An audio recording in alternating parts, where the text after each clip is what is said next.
क्या आप कभी सोचते हैं कि जीवन में सच्चा सुख क्या है? क्या आप कभी सोचते हैं कि मृत्यु से कैसे निडर होकर जीना चाहिए?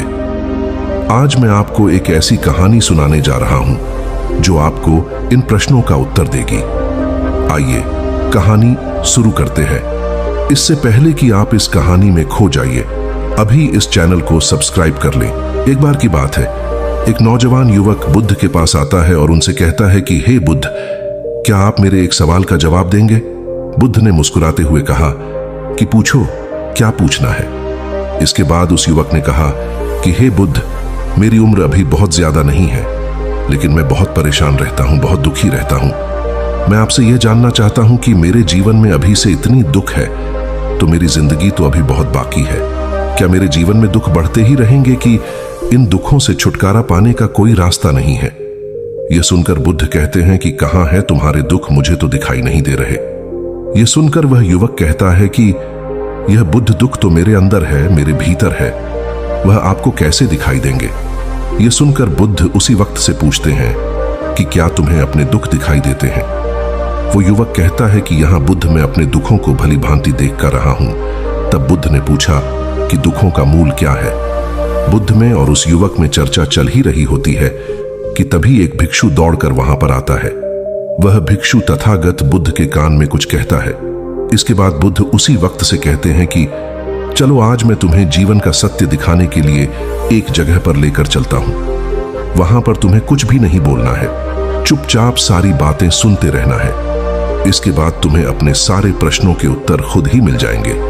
यह कहकर वह युवक गौतम बुद्ध के पीछे पीछे चलने लगता है। कुछ दूर मिलने के बाद गौतम बुद्ध एक घर में प्रवेश करते हैं। घर में प्रवेश करने के बाद वो युवक और तथागत बुद्ध देखते हैं कि वहां पर बहुत सारे लोग खड़े हैं और बीच में चारपाई पर एक वृद्ध आदमी लेटा हुआ है। बुद्ध को देखते ही सभी लोगों ने उनके लिए रास्ते बनाई और बुद्ध उस आदमी के पास वहीं उसके चारपाई पर जाकर बैठ जाते हैं। वो युवक भी पास में ही बैठ जाता है।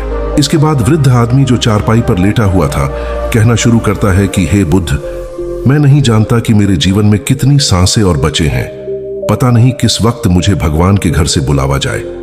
मैं मरने से पहले अपने कुछ सवालों के जवाब आपसे जानना चाहता हूं। मुझे पता है कि उन सवालों के जवाब आप ही मुझे दे सकते हैं, इसीलिए मैंने आपको यहां पर बुलाया है। इसके बाद उस वृद्ध आदमी ने कहना शुरू किया कि ही बुद्ध, अपने आखिरी वक्त में मुझे अपने बचपन के दिन बहुत याद आ रहे हैं। मैं अपने बचपन के दिनों को याद करता हूं और सोचता हूं कि वो भी क्या दिन थे, ना कुछ पाने की फिक्र, ना कुछ खोने का गम।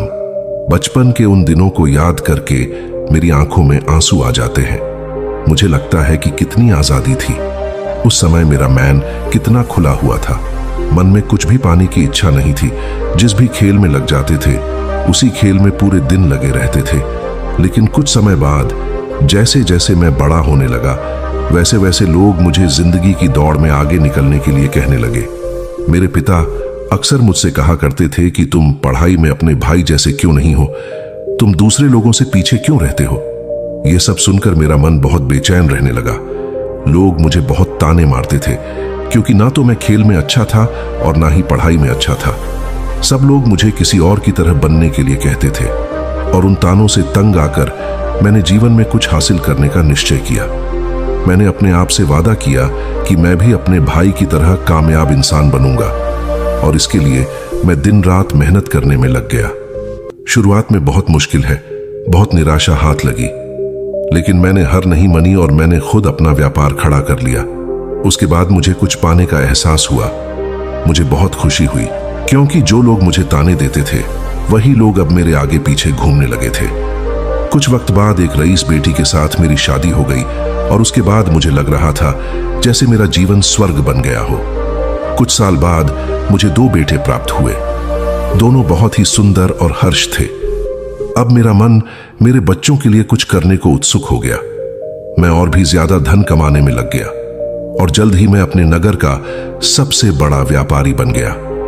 सब कुछ अच्छा चल रहा था, लेकिन अनहोनी को कौन टाल सकता है। एक दिन अचानक मेरी पत्नी मुझे छोड़कर चल गई। इससे मुझे बहुत गहरा सदमा पहुंचा। मैं कई दिनों तक अपने घर से बाहर नहीं निकला। मेरे बेटे मुझे हिम्मत दे देते कि पिताजी माताजी तो नहीं रही और जो हो चुका वो वापस नहीं आ सकता।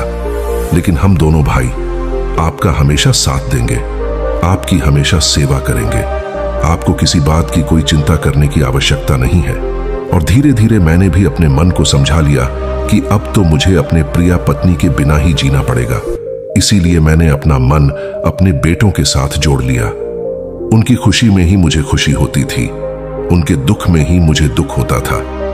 इसके बाद मैंने कहा कि ही बुद्ध जीवन चक्र में अक्सर मुझे महसूस होता था कि आखिर जीवन क्या है। जीवन को उसके गहराइयों में कैसे जाना जाए, ये कैसे जाना जाए कि मैं कौन हूं और मैं इस दुनिया में क्या करने के लिए आया हूं। ऐसे तमाम सवाल मेरे मन में उठते रहते थे।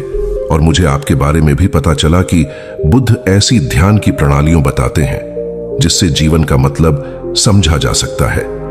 लेकिन मैं हमेशा सोचता रहता था कि पहले मैं अपने जीवन से दुखों और परेशानियों को दूर कर देता हूं, उसके बाद ध्यान में मैं अपना पूरा मन लगाऊंगा। और यही सोच सोच कर मैं कभी ध्यान नहीं कर पाता था। धीरे धीरे वक्त भी तरह और आखिर में उम्र ढलने के बाद में बीमार पड़ गया। वैसे मेरे जीवन में कोई कमी नहीं रही। मेरे बेटों ने मेरा अच्छा साथ दिया, मैंने जीवन में बहुत कुछ हासिल भी किया। लेकिन अब मैं अपने जीवन में अगर पीछे मुड़कर देखता हूं तो मुझे एहसास होता है कि मेरे बचपन के दिन ही सबसे प्यारे दिन थे। तब उस आदमी ने बुद्ध से पूछा, मैं चंद मिनट का मेहमान हूं, ये मैं जानता हूं, लेकिन क्या कुछ ऐसा सूत्र मुझे बता सकते हैं जिससे कि मैं सुकून से मर सकूं, मेरे मन के सारे सवाल जवाब शांत हो जाएं और मैं जीवन का असली मतलब समझकर मर सकूं। यह सुनकर बुद्ध ने कहा कि हर इंसान को बचपन के दिन प्रिय क्यों होते हैं, क्योंकि उस समय उसे कोई भी चिंता ही नहीं रहती। वो आजाद होता है, उसके मन में कोई लालसा नहीं होती, जिस काम में भी लग जाता है उसी में मग्न हो जाता है। लेकिन जैसे जैसे इंसान की आयु बढ़ाने लगती है वैसे वैसे उसकी इच्छाएं, उसकी कामनाएं दिन ब दिन बढ़ती जाती हैं। और इसीलिए अक्सर इंसान भविष्य की तैयारी में लगा रहता है या फिर अतीत के बारे में सोचता रहता है और वह वर्तमान में जीना भूल जाता है। और वहीं अगर हम किसी छोटे बच्चे को देखें तो उसके लिए कोई भविष्य या कोई अतीत नहीं होता, उसके लिए बस वर्तमान होता है। और इसीलिए वो वर्तमान में पूरा आनंदित होकर रहता है। तुमने अपना पूरा जीवन अपनी कामयाबियों, अपने बेटों, अपनी पत्नी और अपने भविष्य की योजनाओं में ही बिता दिया। और तुम हमेशा यही सोचते रहे कि पहले मैं अपने जीवन को व्यवस्थित कर लेता हूं और उसके बाद सत्य की खोज करूंगा, उसके बाद ध्यान करूंगा। लेकिन हम यह भूल जाते हैं कि कल कभी नहीं आता, भविष्य की योजनाएं कभी पूरी नहीं होती। जब एक योजना पूरी होती है तो हमारा मन दूसरी योजनाएं बना लेता है और इस प्रकार जीवन चक्र चलता रहता है। और अब आखिरी समय में जब मृत्यु तुम्हारी सैया पर लेटी हुई है तो तुम्हें एहसास हो रहा है कि मैंने जीवन में कुछ भी हासिल नहीं किया। अब तुम्हें लग रहा है कि जो भी तुमने किया उसमें से तुम एक सुई भी अपने साथ नहीं ले जा सकते। अगर यही बात तुम उसे वक्त समझ लेते, मृत्यु कभी निश्चित होकर नहीं आती, वो तो कभी भी आ सकती है। अगर ये बात उसे वक्त तुम्हारा मन समझ लेता तो तुम उसी वक्त ध्यान और सत्य की खोज में लग जाते। तुम कोई ऐसी चीज खोजने की कोशिश करते जो तुम्हारे साथ जा सके, जो तुम्हें परिपूर्णता से मरने का मार्ग दिखा सके। उसे वृद्ध आदमी ने हाथ जोड़कर बुद्ध से कहा कि बुद्ध, यह तो मैं जानता हूं कि मुझसे गलतियां हुई हैं, मैंने अपने जीवन को सार्थक रूप से जिया ही नहीं और इस बात का मुझे बहुत गहरे में एहसास हो चुका है। लेकिन मैं आपसे फिर से वही सूत्र जानना चाहता हूं कि क्या मैं अभी परिपूर्ण था के साथ नहीं मर सकता? क्या मुझे अभी सत्य की कोई झलक नहीं मिल सकती? यह सुनकर बुद्ध ने उसे आदमी का बहुत सहलाते हुए कहा कि अब तो एक ही सूत्र समझने लायक रह जाता है और वो सूत्र ये है कि तुमने जीवन में जो कुछ भी पाया या जो कुछ भी खोया वो सब यहीं पर छोड़कर चले जाओ। उसे अपने मन के साथ जोड़कर मत ले जाओ। अपने मन में यह भाव पैदा करो कि तुमने अपने जीवन से बहुत कुछ सीख लिया और वास्तविकता में तुमने अपने जीवन में बहुत प्रगति की है, क्योंकि तुमने यह जान लिया है कि जीवन में कुछ भी सार्थक नहीं है और यह जानना भी बहुत बड़ी उपलब्धि होती है। लोग जीवन भर जीते जीते मर जाते हैं, लेकिन उन्हें जीवन की निरर्थकता का कोई पता नहीं चलता।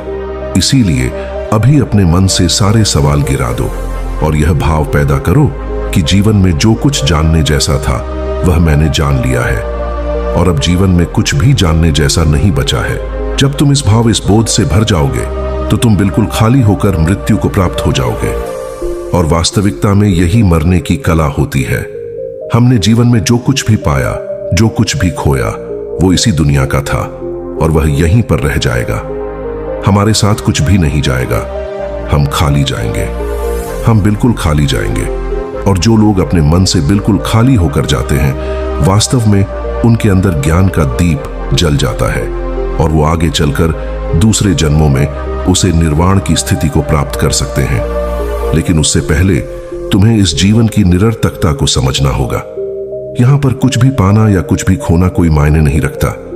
इसके बाद बहुत देर तक मैंने कोई सवाल नहीं पूछा और वह मुस्कुराते हुए मृत्यु को प्राप्त हो गया। इसके बाद बुद्ध ने उसे नौजवान युवक से पूछा कि क्या तुम्हें अपने सवालों के जवाब मिले, और मिले तो तुम्हें क्या जवाब मिले सभी को बताओ। उसी वक्त ने कहा कि हे बुद्ध, मुझे अपने सवालों के जवाब मिल गए हैं।